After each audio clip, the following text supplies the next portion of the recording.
Greetings all, and welcome back to Globbits Gaming Channel. It's been a while since I've been able to release a video, to be perfectly honest with you.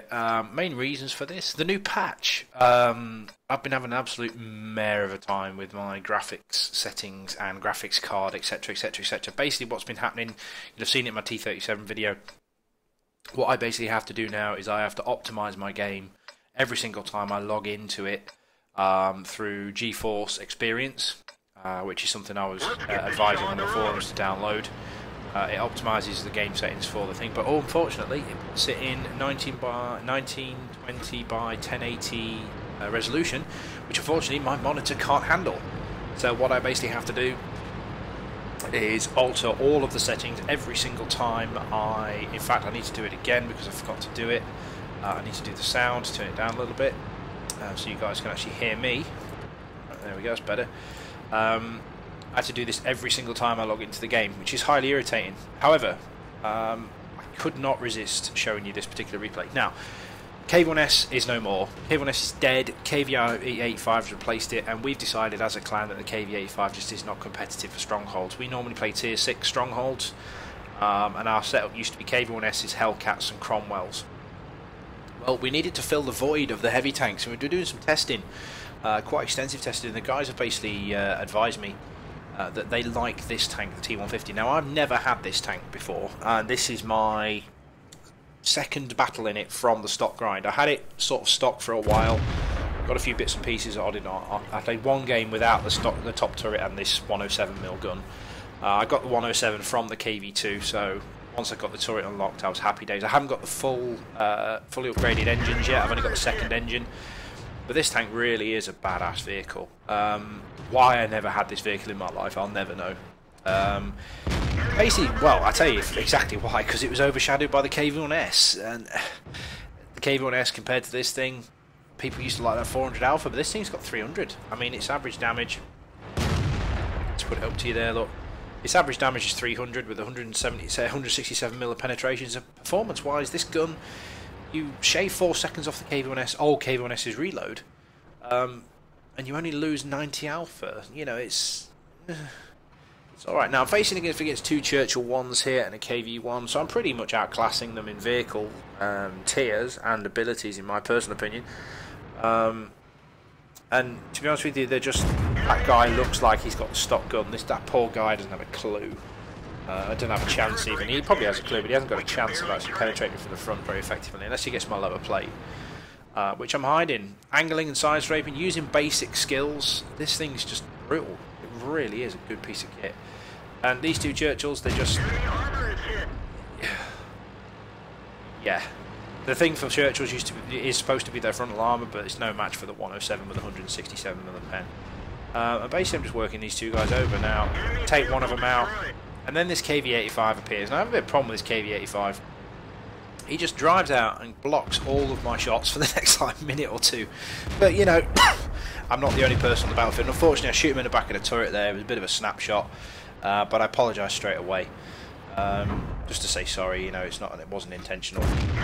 Do a nice 286. Now 286 damage at tier 6 is not bad, guys. We've been so spoilt with the KV-1Ss. I had to check my shot there. So spoilt by the KV-1Ss, or the old KV-1Ss 390 alpha, that 300 is not something to be sniffed at. There we go. Should be able to find the nice. Don't know where the hell that shot went. Maybe a bit of server lag, maybe. I've disabled server reticle because basically it was doing my fucking head in.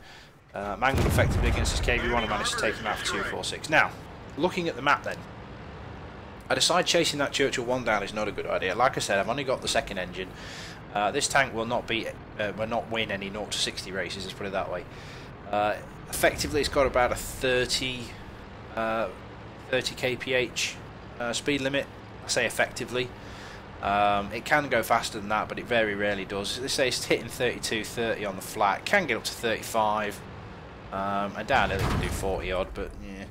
Now let this gun aim. It is Russian after all. Unfortunately, I missed that first shot, but angle my tank. Shoot me in the turret. I don't know why. Probably because of gun depression. And I managed to land an effective shot. And unfortunately, RNG just lets me down. This thing has an average of 300 damage and it rolls for 260 odd there. Not very good at all. 267. But then he decides to make his move. and cost me another shell. And the whole time the guys at the back, guys camping in A4, have just been sat there doing absolutely sod all. Now they decide to move. Now I would normally be quite a nice guy here and let this T40 take the kill, but they're fuck him. You know, they've sat at the back doing nothing the whole game.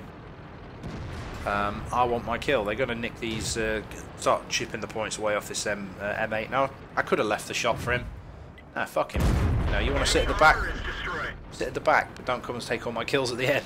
Yeah, I'm on 4 kills, 2,000 experience. Now, all that's remaining is the artillery, a Wolverine, an AT-8, and a TOG.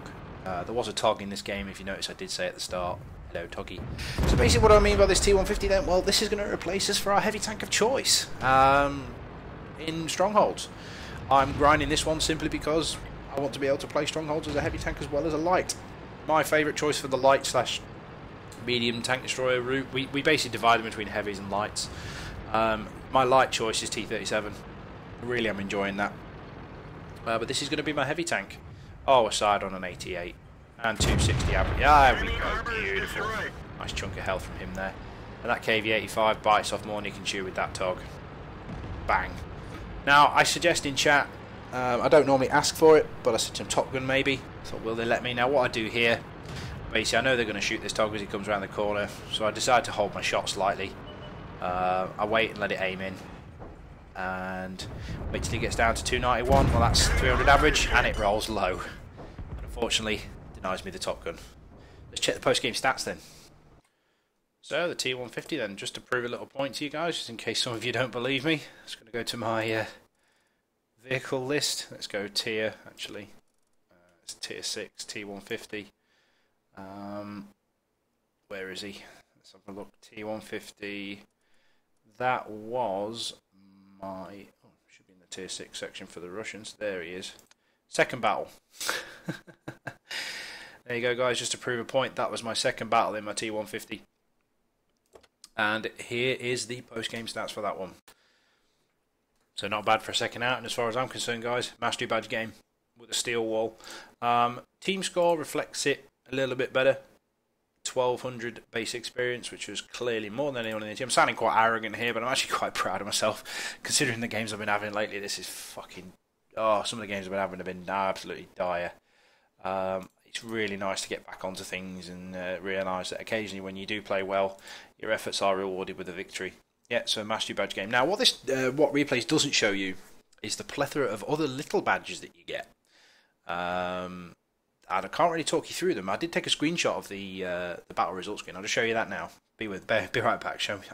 Bear with me. Yeah, this is the kind of thing you're going to get now, guys. You get lots of these little badges. I mean, I know one of these is like... That's...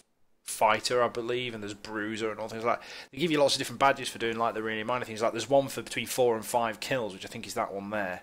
So before you get your Top Gun, you get like a ribbon for extra things, which is really, really cool. Yeah, got a plethora on that one. Reaper, I recognise Reaper. I think that's Master Gun or a Sharpshooter. There's Fighter and no, Bruiser's not in there, but there's Fighter in there, I believe. So yeah, some of these ribbons are looking really good in World of Tanks now. I like it how they're rewarding the players that don't do exceptionally well, but do above average. These ribbons are for above average play. These kind of ribbons, they're for exceptional play. So, and these badges. So the badges on this side are exceptional medals and things, and this side is just, you did really well, but not quite good enough to qualify for one of these. So I do like that. So let me know what you think about the T150, guys. What's your tank of choice for Strongholds? Let me know in the comments. Take care of yourselves. I'll catch you next time, guys. Bye now.